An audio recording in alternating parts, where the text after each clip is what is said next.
So, this one's gonna be again about the ideas.ted.com article that we went through yesterday, which is about losing your shit, basically, and how to not really prevent, maybe even prevent yourself from doing that, but I guess more like, okay, how you can cope with that and how you can basically deal with that and deal with that feeling and deal then just afterwards, maybe with the regret and whatever.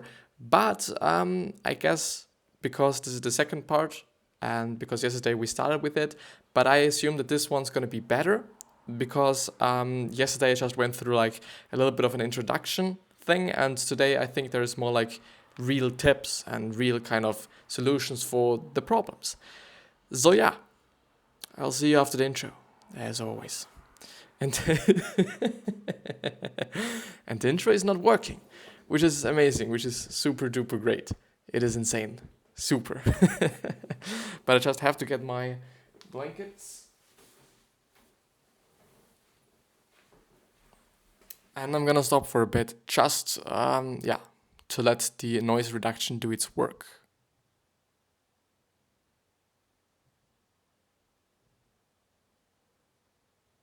Yeah, I think I think this is enough. And I'm so pumped, I'm so pumped for this episode. As always. As fucking always. And today there's actually going to be something new in the end of the episode. So stay tuned, stay till the end. Yeah, stay till the end.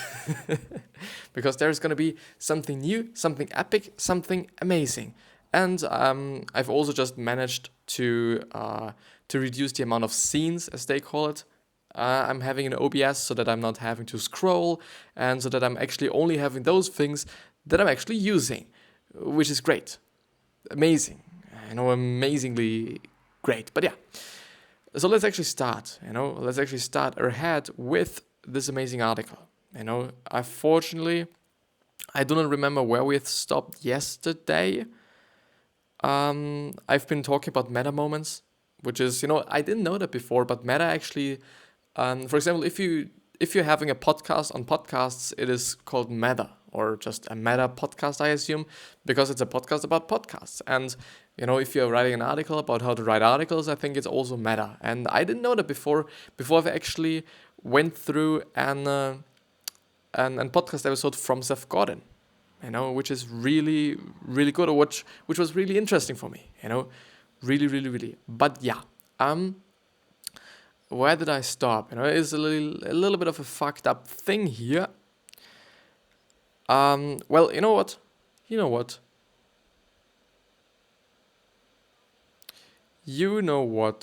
I think I'll just start there. So, a couple of years ago, a student raised his hand in class and said, I have a question that I don't think even you will know how to answer. And I've actually went through this already, but I believe that it is not that unimportant. Therefore, I'm just going ahead with it.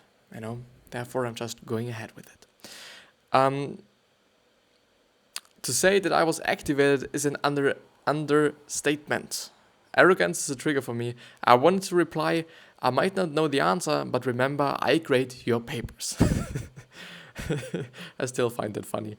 Instead, I reached into my professor of emotional intelligence self and asked, how about if I get questions from some of the other students now and we can chat after class? Then I politely informed him that his question could have been worded more diplomatically or more politely or more nicely. I'm really not a fan about just saying, okay, you should be polite and this and that is polite, because it is something that is really subjective. And I've been talking about it yesterday, so check out yesterday's episode again and or as well.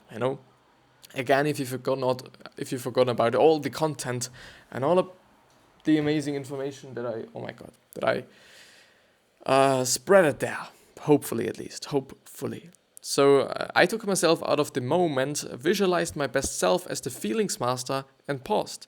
In that small window of time, I calmed myself. More recently, I was giving a presentation to a large group when some challenged me on a point. She didn't ask a question or offer a dissenting option or opinion. She just came at me to put me down. A lot of us in the room would not necessarily agree with that model, she said. My first impulse was to fire back and embarrass her with a comment like, a lot of us, meaning you and your 30 personalities. Well. you know, something that you might not say, you know, or might should not say, but there's always that kind of people, isn't it? Like there's always that kind of people, and I do not even want to say that she is just on purpose, or she was on purpose just being, I don't know, not nice, or was trying to just put her down. I don't know that, like, because I do not know the exact situation and occasion and whatever. But yeah, you know, it is what some people are doing, unfortunately, also just on social media, where I've actually seen it only once, and I was like, no, why? You know, this person just must feel so bad, you know, must feel so bad about their life, about themselves, about something, that they actually have to put down other people. And it is literally like, okay, we have to feel sorry for them. You know, we shouldn't be just, I don't know, messed up because of them, or we shouldn't just feel actually angry about them, or angry just because of them. We should actually really feel sorry for them, you know, because they're probably having a really bad life, you know, because I think nobody would do that, you know, nobody would do that out of a happy self, but out of a happy life, out of a happy personality. I think it is just only, yeah, people that are really not having such a good life, you know, and not such a amazing life, you know, as other people are having, that are spreading positivity and are trying to just, you know, put other people on rather than put them down. But yeah, but I didn't allow myself that petty pleasure. Instead, I took myself out of the moment, visualized my best self as the feelings master, and paused. In that small window of time, I calmed myself and said, I would love to connect with you later to hear your thoughts. I said, nobody in that room knew how close I came to losing it. Yeah, and this is particularly good, I guess, you know, when people tell, or when people can tell that you've you've been nearly been losing it, then I don't know. Like, I think in certain situations it might not even be that bad if you're losing it, but in certain situations, like, you know, having a presentation in front of clients, in front of people that might be relatively important to you, whether it be in your personal life or whether it be in your professional life, then I guess it might not be the best thing, you know, and it might not be the most amazing thing to have or to do or to just make or whatever. The meta moment is not just for regulating unpleasant emotions. Sometimes our best selves help us to stand up for what's right. Once during a speech, a colleague bullied me in an unusual way. He joked about the fact that I was bullied as a child. My first impulse was to run on stage and deliver a flying drop kick to his head. I regressed to that middle schooler being pushed around in the locker room, but I took a meta moment and I waited until after the presentation. I went up to him and said, I have no idea what motivated you to say that word or to say those words, but it wasn't cool and you can't ever do it again. Yeah, you know, the thing is, I believe that if something is really bothering you about somebody, you know, especially if they've been just saying something about you or saying something to you, you just really didn't like, I guess it is a really necessary thing as well to just, you know, hit them up or get up to them and just tell them that it wasn't cool and that it wasn't great and it maybe even hurt your feelings. And I guess this isn't then about, okay, you being just I don't know, a soft guy or a soft girl or a soft person as such, but I think it is about, like, yeah, standing up for yourself, you know. And even though I do also have to say, like, when somebody's telling something about you, the thing is, they don't know you. Nobody knows you. Nobody really knows you but yourself, you know, and this is just a fact, you know, because nobody is in your head. Nobody knows what you're thinking about all day long. Therefore, nobody really knows you, not even your mother, you know, because there's probably something, you know, and I guess you just know that there's probably something your mother doesn't know about you. And there's also probably something your spouse doesn't know about you. And there's probably also something your best friend doesn't know about you, because you don't tell that, you know, you never tell that because of certain reasons. And that's totally fine, that's totally okay. But the thing is, nobody really knows you. And even though somebody's just telling some jokes about you, they don't know you, you know. They just don't know you. They don't exactly know who you are. You know, it still depends on how much you talk about yourself and how often you talk about yourself and to which degree you're also talking about yourself, because, you know, some people definitely talk about themselves more often and just they like to talk about themselves more often and they in general like to talk about themselves.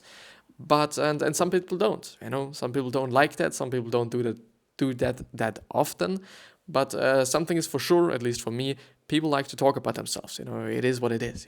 Everyone does that. A lot of people do that, and if you're focusing on it, you can definitely also see that. It is just a really, really interesting thing, at least for me. At least for me. But yeah, so, don't get pissed off by that. They don't know you, you don't know them. Maybe they're just having a really bad day and they're just trying to just feel better by putting other people down. The exact same thing we had before, which could be the case, unfortunately, which really could be the case. But yeah, don't get pissed by that or because of these people. So what are your go-to strategies when you're triggered or caught off guard? Do you ignore your feelings, act out, or meet them head on, and or on a one-on-one? You're just fighting without knives, but like with fists, like and without kicking, and scratching. You don't do that. It's about fist fighting. Never mind. Never ever mind. So I count these as victories for the meta moment. How skilled are you taking a meta moment? What adjectives characterize your best self? What are your go-to strategies when you're triggered or caught off guard?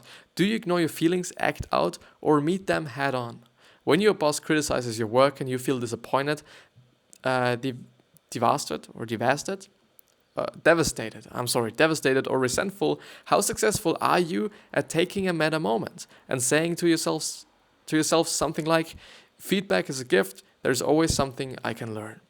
Something that I'm actually having a lot of troubles with. Like, especially if it is about design, it still comes up to what project it is, because, some projects are really coming from my heart, and some projects are definitely like, okay, this is what I did, and this is what nobody else did but me. And there's definitely some personality in whatever I'm doing. In every design, there's definitely some personality. And then when somebody comes up to me and is like, okay, this is just crap. It is literally just crap. Do it somehow differently. It is not good. Then, of course, I feel a little bit pissed. And of course, I feel a little bit like, fuck you. And but the thing is, in the end, it first of all depends on who the person is. Like, if it is your boss, and if this person is just really, really experienced and really knowledgeable in this certain and also educated in this certain space, then I think you should totally take the judgment, and you should totally take the criticism and or feedback and just act on it. If it is a person that doesn't know shit, that really isn't even in the space, that has never been doing what you're doing and whatsoever, then it is a complicated thing, unless it is actually a customer of yours and or a consumer of yours, which means like, okay, you're producing content and he or she is a consumer, then I guess, well, listening, you can listen, you can totally listen to what this person is saying, and you can totally listen to just about their thoughts, what thoughts they're having, what opinions they're having, whatsoever, but you don't have to act on them, and you should totally be sure about the fact that they haven't been doing the exact same thing. They haven't been doing this. They actually are not educated. They have no experience. They have not been doing that. Therefore, like, just, I don't know, figure it out. Is this something that, I don't know, you are valuing then? Is this opinion, or is this person's opinion, this person's kind of thoughts, are they valuable to you? Are they important to you? Make they sense? Or does it make sense for you to follow them? Does it make sense to act on their thoughts, on their opinions, on their, on them, basically, to some degree as well? Does that make sense? And I don't know, I guess no, actually. But as I said, listening is something that's really important. You should definitely listen, but you do not have to act on what they're saying, because if they don't know shit, why should you? And why would you? Of course, sometimes an outside perspective, as it would be, for example, in boxing, is often pretty good, and it's often relatively important for you to maybe also get to new ideas, new thoughts for yourself, and all those things. But yeah, in the end, they don't know shit, and in the end, they don't know what they're maybe talking about, because they do not have the experience. But let's move on. So when your daughter won't do her homework, do you argue, threaten, plead, grimace in disgust, explode in rage, or do you take a deep breath, evoke your best self, think about the most effective strategy with this particular child, and calmly take action? Something that I really find important is the fact that she, and or he, I think it is a he points out that the most effective strategy with this particular child, because it definitely comes up to, who this child is, how this child is learning, how this child gets motivated and whatsoever. It is really important, to be just contextualizing your opinions, your thoughts, your actions, your whatever. Really important, at least for me. But yeah, so here are the steps to take for a meta moment. For the meta moment, the first one is sense the shift. You're activated, caught off guard, or have an impulse to say or do something you might regret. You feel a shift in your thinking or body, or both. The second thing is stop or pause. Step back and breathe. Breathe again. The third one is see your best self. Think of adjectives or an image that helps your best self appear in a vivid detail, or look at an object that reminds you. You might also think about your reputation. How do you want to be seen, talked about, and experienced? What would you do if someone you respect were watching you? The fourth one is strategize and act. You reach into your toolkit of healthy responses. Positive self-talk and reframing are two good options.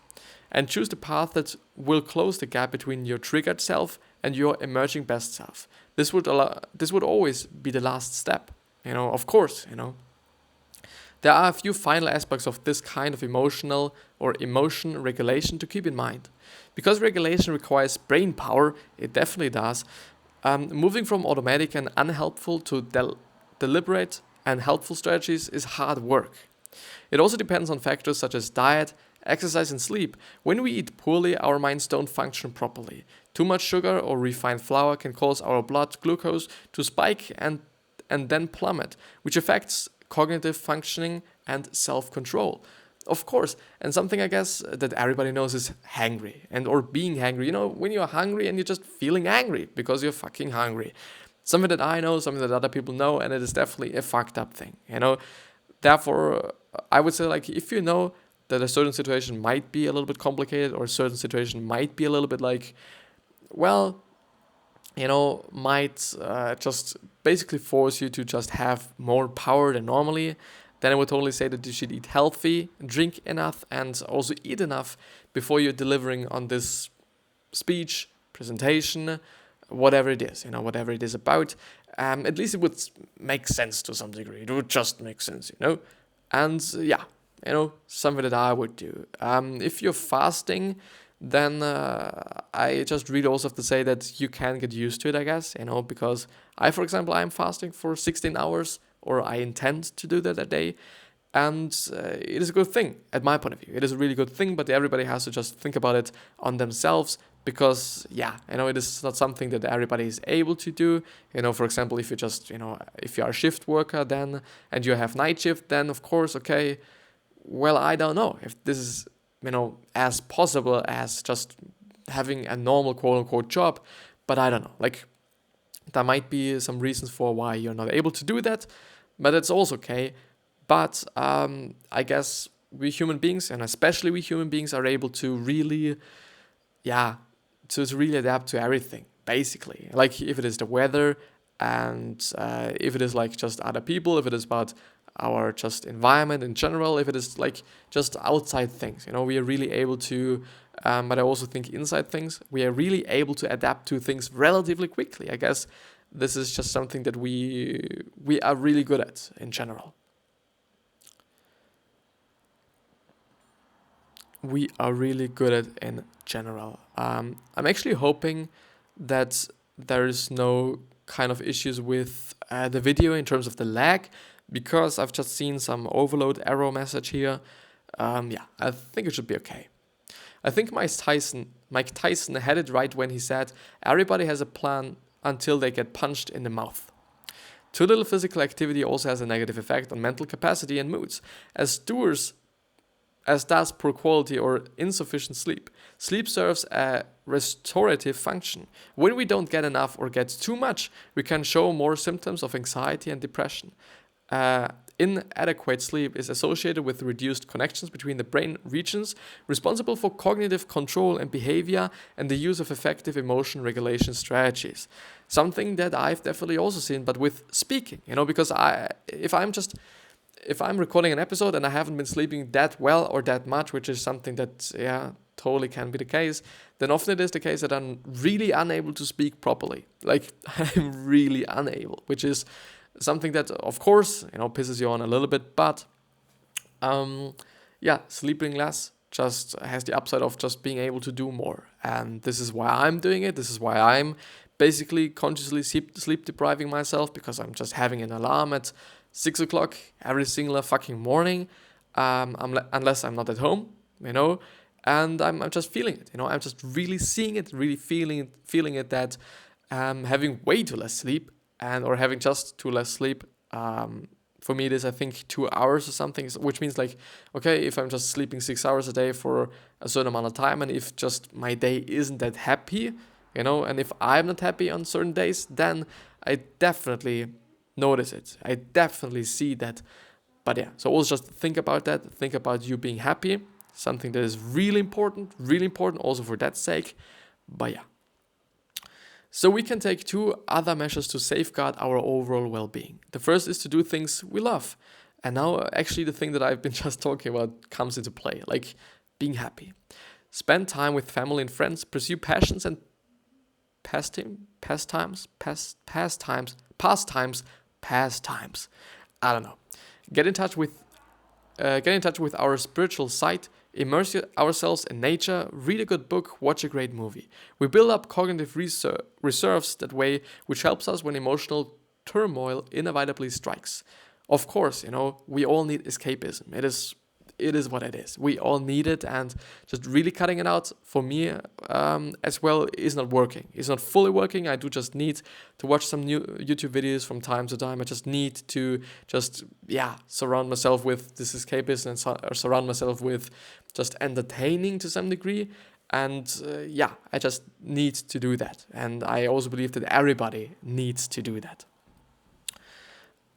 Recently, after an exhausting day of delayed flights, missed connections and other irritations, I felt on the verge of a meltdown. So I asked myself, if a college professor with a doctorate in psychology has difficulty regulating emotions, what must it be like for a 9-year-old child or an adult under generally challenging pressure who have had little to no training in emotion skills? That calmed me down in a hurry. I think Mike Tyson had it right when he said, everybody has a plan until they get punched in the mouth. What is true in the boxing ring is true everywhere else. It is easy to say that from now on we will master all our emotional responses until our significant other or child or neighbor or boss triggers us with a word or look, and all our training goes out the window. Along with permission to fail, we must also give ourselves permission to fail. When that happens, we can only try again. Take a deep breath or two, envision our best selves and start over. We also need the courage to apologize and forgive ourselves as we would forgive others. Courage might even mean seeking professional help when all else fails. We will never stop having to work at being our best selves, but the payoff is worth it. Better health, better decision making, better relationships, and better everything quite, which is definitely the case. Excerpted from the new book Permission to Feel, Unlocking the Power of Emotions to Help Our Kids, Ourselves, and Our Society Thrive, by Marc Brackett. Copyright 2019, Marc Brackett, reprinted with the permission of Caledon Books, a division of Macmillan Publishing LLC. And in the end of everything, we are having this YouTube video, or this TED video. All the links should be down in the description. So if you want to watch this video from this particular article, then go to the article and just click on it. And about the author, Marc Brackett, PhD, is the founding director of the Yale Center of Emotional Intelligence, a professor at the Yale Child Studies Center, and the lead developer of Ruler, an evidence-based systemic approach to social and emotional learning. And with that being said, we actually come to our new section. And this new section is all about questions that I'm finding on Quora, because I've actually been doing some episodes on that already quite a while ago, and I really believe that this is something that can happen quite a lot of people. Therefore, I'm just having a look at all these questions that I was tagged at, basically, which means people have somehow, I don't know how this is actually working, have requested an answer on this particular question from me. So yeah, if you're just willing to have a question or an answer on a question from me, then use Quora, tag me. I should be called Christopher Walch or Walch Christopher, something like that. As always, all the links are down in the description. Also the Quora link, which is on the very, very bottom, if I remember correctly. But yeah, I don't know. I think I'll just start with the first one. There's probably also going to be some design-related things. I might skip them. But yeah, as you can see, the first one is, how do you overcome unexpected obstacles? And how do you overcome them? And I do have to say, if there's an unexpected obstacle, I don't know. It is very, very difficult. I think just trying and then seeing and then adapting is a pretty nice strategy and a pretty nice way to do so, because let me just do something. Let me just do something because I'm willing to have it like this. I'm willing to have it in a little bit of a different way, just so that everything is kind of, making sense, I guess. So if you're having an unexpected obstacle, I guess just trying and then maybe failing or succeeding and then adapting to just how it is made the most efficient way and how it is actually made, which means okay, there is something unexpected. I'm trying to do something that somehow makes sense for me or somehow makes sense to you, which means okay, I don't know, maybe it reminds you on something that you've already overcome just, yesterday or the past few years or whatever. Maybe it just reminds you on something. And then you might be trying the exact same way. And then you see, okay, if it is working or not. And if it is not working, then it would totally make sense that you adapt to it and you try again. And then you might fail again or you might not fail. And if you fail, then you adapt again and try again. And if you fail again, maybe you just get professional help. Maybe you just find somebody that has had the exact same problem that you're having using the internet, which is a really great way, maybe on Reddit or maybe on ask.fm or ask.com. There might be just some platforms where you can ask some random questions, and or you're just using Quora.